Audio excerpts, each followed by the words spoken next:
Today we get on our horses and charge like the Light Brigade. Welcome to the Attic Dungeon. My name is Sam.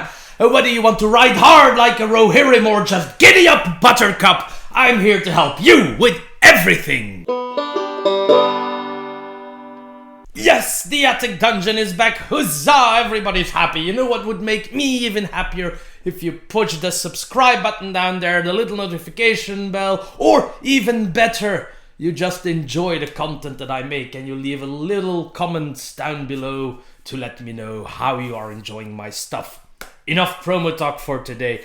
Let's get to the matter at hand, and that is mounted combat today. Yes, it's going to be a little bit of a mix between a guide to mounted combat and me presenting a mounted combat build that you might not have thought of before. First off, why mounted combat? Because it's cool to ride something and smash the enemies beneath the hoofs of your animals or beneath the big ass lance that you're wielding while doing so. Is mounted combat difficult in 5e?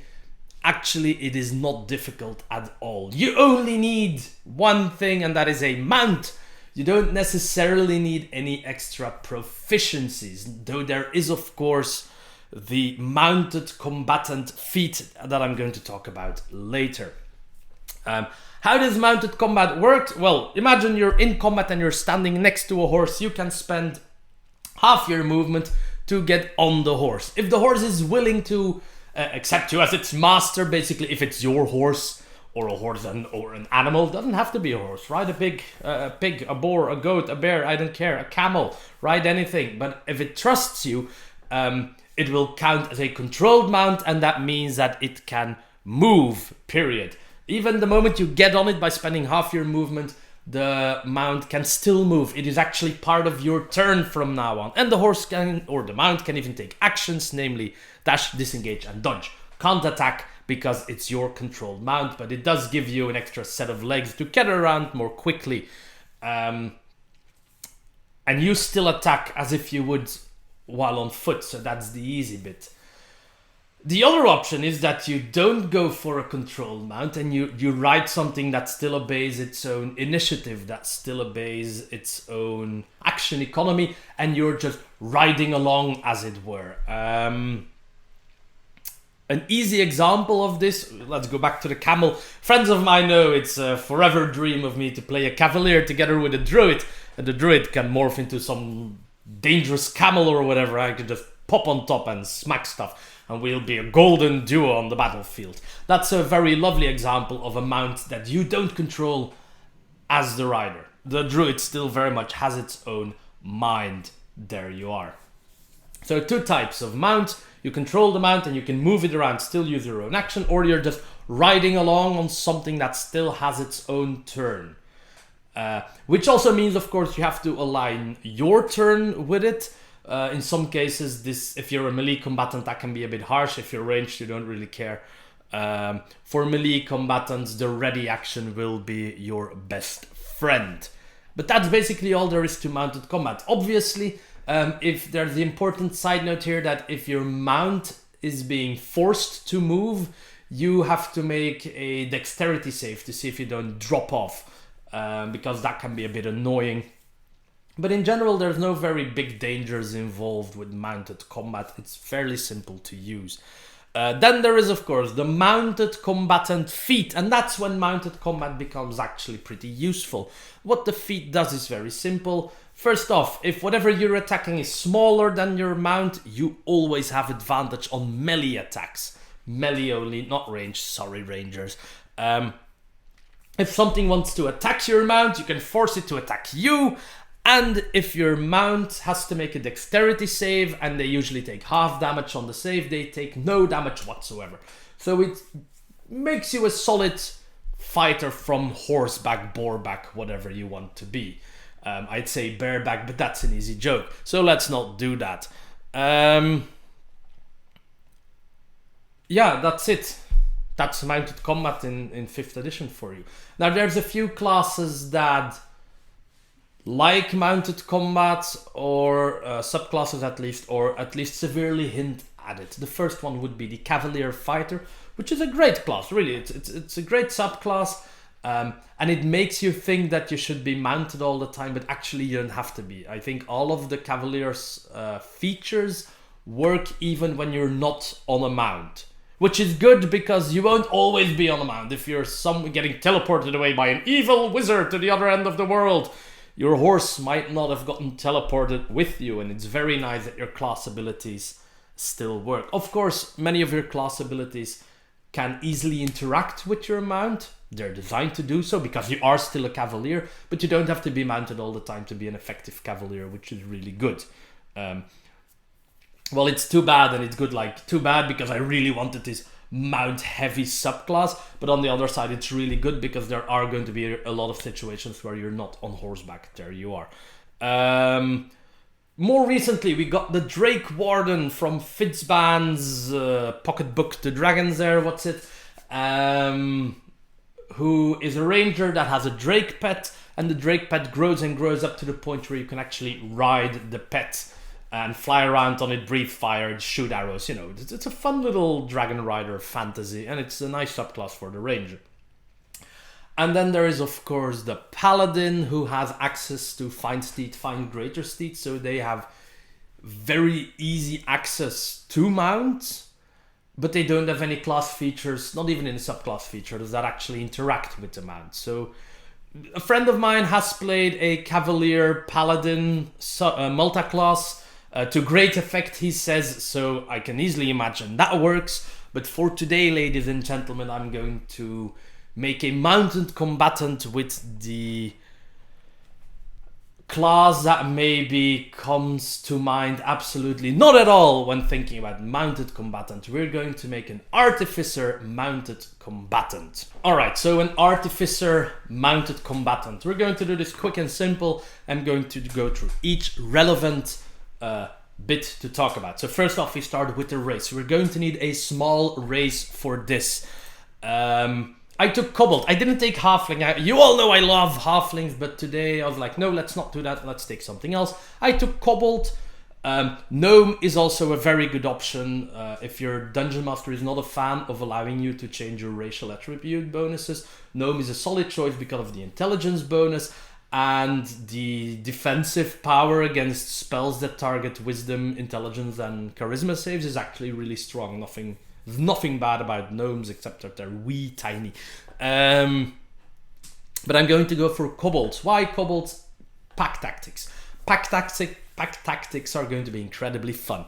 Now, I am using Tasha's flexible ability bonus thingy, so my +2 dexterity that I get as a kobold will go to +2 intelligence. Mind you, kobolds no longer get -2 strength. That got removed like a year and a half ago, which I actually like. I mean, there were only 2 races in the entirety of 5e that got minus ability score bonuses, and it looked a bit weird. So they got rid of that, just get +2 dexterity, dark vision, pack tactics, and grovel. We're not going to use grovel a whole lot because we're going to be on a mount, but pack tactics is going to be an amazing friend to us. Then the Artificer. At level 1, you get medium armor, shields, light armor, simple weapons, spellcasting, and magical tinkering. Magical tinkering we don't really care about today. Medium armor is a good thing. That is why our dexterity is going to be 14, of course, and our intelligence is going to be 16, constitution 14. The rest you can kind of arrange as you want to. If you want to start with a higher constitution to take, I don't know, resilient con, no, you don't need resilient con. You already have a constitution. If you want to take a constitution increasing feat later on or bump it by 1, take a higher con. I don't care. High dex, high con, high int. That's what we're going for here, especially for Artificers. I say this every time I build one, but Artificers do so much with their intelligence that it is insane. I think it's one of the classes that is least willing to compromise when it comes to ability score increases before getting to 18. But even getting to 20 is actually very important for them because it allows you to do more and more stuff. Spells at level 1, cantrip wise, you can pick up an offensive cantrip if you want to, and then take mending. I didn't take an offensive cantrip. I took guidance and mending. I'm like, I'll survive with my dagger for the first few levels and we'll see. Doesn't matter. Level 2, you get your infusions, of course. Oh, wait, small rewind. Level 1 spells don't really matter in the long run. I found it fun to pick up Longstrider because you're going to take a mount, and I think it's fun to buff your mount. Give it more movement speed. Hell, give it jump and let it leap distances and distances. And take a few useful spells for yourself, like maybe Absorb Elements or Catapult to have a ranged alternative. There's a lot of options. Level 2, Magical Infusions. Usually when I play an Artificer, I'm a relatively generous person. I only keep a part of the infusions to myself and hand out the others. But this time around, we're keeping everything to ourselves. We're going to slap Returning Weapon on our dagger, so now we just have a dagger that'll always come back. You can always throw it, it will come back every turn again, and it's enchanted, it's magical, +1/+1 to attack and damage, huzzah! And just buff your armor as well. We're not compromising here, we want to be a force to be reckoned with in battle. Level 3 is where the fun starts.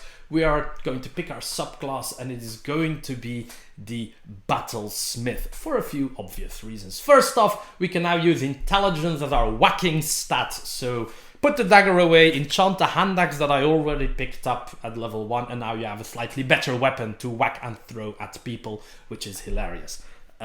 You can also use martial weapons now, so if you find something, pick it up. I was just fond on using Returning Weapon again, can't resist. But go ahead, take a rapier, enchant it with the +1 thing that becomes +2 later on. It's all good. So that's the first thing that we get. And then we get our mount, the Steel Defender. Yes, one of the most important features, the most important feature of your subclass and of our entire build indeed. Why? I haven't talked about one thing when it comes to mounts, but it makes sense. Your mount has to be one size larger than you in order for you to be able to use it as a mount. And it has to be willing, of course. Here you have a robot that you created yourself that is medium-sized, and your kobold is small. So you can use your own Steel Defender as your mount. It is always going to be willing because you build it. It is immune to charm, so even if somebody tries to mind control it, it will say, no, I'm not bucking off my rider, buzz off. So that's a nice bit. You have a very hard to disrupt mount now. Let's go have a look at the details of the Steel Defender. It is once again going to become clear why intelligence is important. First off, armor class 15, will go up to 17 later on. Lowish, but not really a problem. Hit points are 2, that's low, plus your intelligence modifier, again, plus 5 times your Artificer level. So at this, it already starts with, 18 or 20 HP at level 3, which is good, and it will grow every level with at least 5 hit points, plus any buffs you might give to your intelligence are going to be added to this as well. It's not going to be the Beast from Hell tank, but it is going to do because it also has pretty good self-healing capabilities, or it can easily be replaced if something goes wrong. 40 feet speed, a lot faster than your short legs. As I said, it's immune to being charmed, it's also immune to being poisoned and exhausted. It has dark vision, just like you. Your mount can actually, see where you're going, which is good stuff. And then there's a few actions it can take, but before we get into those, let's explain how the action economy works for the Steel Defender. It is always going to go immediately after you, so it shares initiative with you, but it's going to go after you. That's not a big problem. It will only take, it can move for sure, but it will only take the dodge action unless you order it to do something else by taking a bonus action to do so. So your bonus action means the mount has an action. The Steel Defender has an action. It has a few standard options. One, it can whack something for 1d8 plus proficiency bonus of force damage, and the attack roll is your spell attack roll. So again, your intelligence isn't just buffing you here, but also your mount's hit points and attack chances. Second option is it can self-repair for 2d8 plus proficiency die, proficiency bonus rather, to its own hit points, to itself or to another construct next to it. But why would you do that? It can do so 3 times a day. Those are the 2 standard actions, but the explanation for the Steel Defender very literally says that you can order it to do whatever. Those are just some specific actions for the Steel Defender in the box. So now you're thinking, okay, but it goes right after me. That's a bit annoying. One, that's why you have the returning weapon. You can throw it, it comes back. You don't have to move specifically. 2, if you are wielding a melee weapon, you can just, as I've already explained, ready action. it's your turn. You say, when my mount passes this bad guy, I'm going to use my attack action. Turn immediately goes to your mount. Nothing can come in between there. Your mount moves up to the guy because you've told it to do so. Hence your ready action triggers and you just smack it. So that's all good stuff, really. There's one other thing the mount can do, and that is use its reaction. You don't need to order it for it to do so. And the reaction is deflect attack. The Steel Defender imposes disadvantage on any attack targeting something right next to it. So not when it's being attacked itself, but when something next to it is being attacked. So if something attacks you while you're on top of the mount, you can actually have your Steel Defender use its reaction to help you out. And this is why you might want to take the mounted combatant feat on this kobold. It's not obligatory, because the main advantage of the mounted combatant feat is gaining advantage on melee attacks versus smaller enemies. And like here, your mount is medium sized, so it only counts for small and tiny. You can fix that, by the way. Next level you get enlarge reduce. You can enlarge your own mount and then it's large and you will always have advantage. Good fun. But you also have pack tactics, which means that as long as you're next to an ally, next to an enemy, or as long as an enemy, what's the deal again? As long as there's another ally next to the enemy that you're targeting, you get advantage. No, that's sneak attack. Jesus, I'm messing them up. So as long as you're next to an ally, you have advantage. I was not doing a rogue there. I bumped up. My bad. So as long as there's an ally next to you, you have advantage on your attacks. As long as you're on your mount, there's always an ally next to you. The mount counts as an ally. The Steel Defender is your ally. So as long as you're next to each other, the sunlight sensitivity will never bother you, because the disadvantage you might get from that is going to be cancelled out by pack tactics. The moment you're not in direct sunlight, so that means inside, whether it's a house or a dungeon, doesn't matter, or at night or whatever, you will always have advantage on all of your attacks, period. Standard advantage on your attacks. That's why I took the kobold. It's a bit cheesy, but it's very close to permanent advantage on all of your attacks, really. And that's why you don't necessarily need mounted combatant to gain the advantage, but the second and third bit are still pretty good here. Being able to allow your mount to take no damage on dexterity saves is pretty good.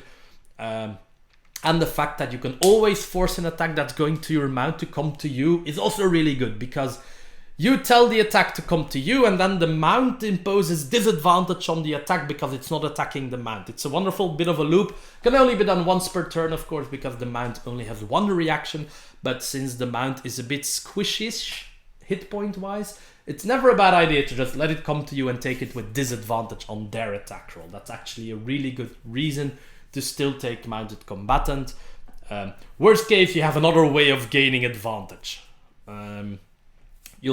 It's rarely needed, but you never know.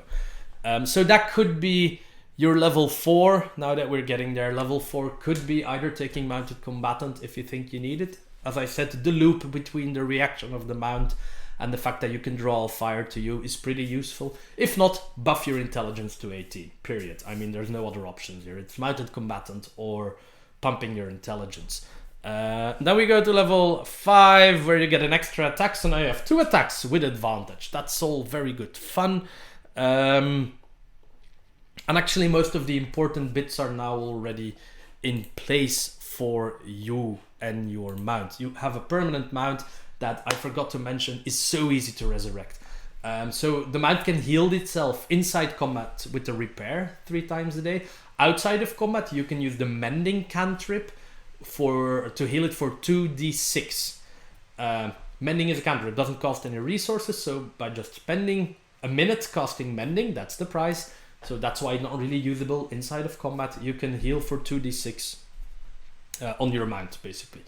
And if the mount should fall, if the Steel Defender dies, you can resurrect it by spending a minute and 1 first level spell slot. I will repeat, 1 minute and 1 first level spell slot to repair it. It's a lot different from paladins using higher level spell slots to summon a mount, or a cavalier who loses their mount and now has just lost their mount, period. This guy can just rebuild the mount in a minute. That's pretty good, actually. So that's another benefit to the Steel Defender. Let me just see if I didn't miss anything, but I'm pretty sure I did not. From here on out, level 6 is going to give you, what's it called? Flash of... No, that's level 7. Level 6 gives you the funky tool expertising, which is helpful. If you don't have any tools, you can create them. That's the one, right? No, tool expertise is the one that gives you double proficiency. Never mind. But at level 7 you gain Flash of Genius, which allows you to add your intelligence bonus, again, to a saving throw on an ability check being made by somebody else. And you can do this an amount of time equals to your intelligence modifier. Again, very important to buff that intelligence. And this is good.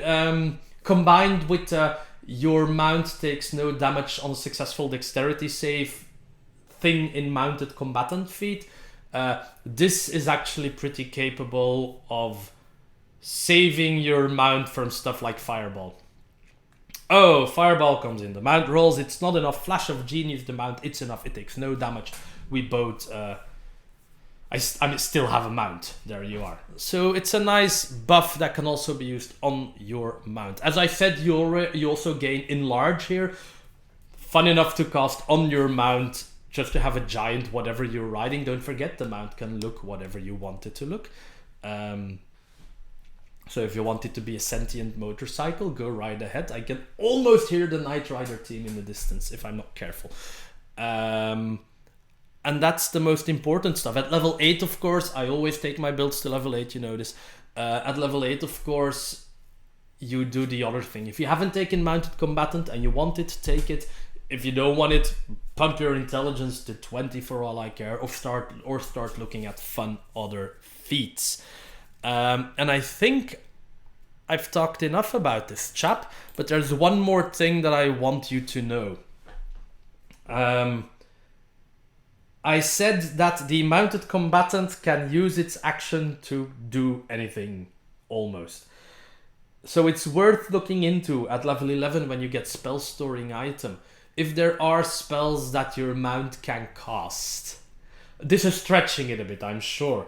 But as an action, it can use whatever spell-infused item you've created to cast a spell. So if there are spells that don't have any complex motions or gestures to be done, I don't see why the mount couldn't cast a spell. There's nothing in the rules preventing it from using your spell storing item to, for example, cast Enlarge on itself. Talk about this with your DM because it might be pushing the limits a little bit, but it's a fun idea to have your mount be able to enlarge itself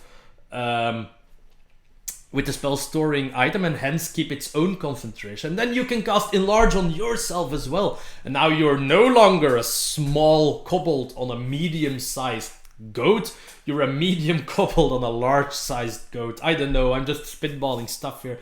But if the mount can cast the spell, it's actually pretty good for some things. It's only level 1 and 2 spells, so it's never going to be broken, but it can be a lot of fun. And there we are, ladies and gentlemen. That's my small primer I wanted to give you on mounted combat for today. Thank you for watching. If you've ever played a mounted character in a campaign, don't hesitate to talk about it, because I've actually never done so. I might now that I know that I can do it with an Artificer. I already knew, but I never took the time to make the build. Anyway, I hope to see you all again in 2 weeks in the Attic Dungeon.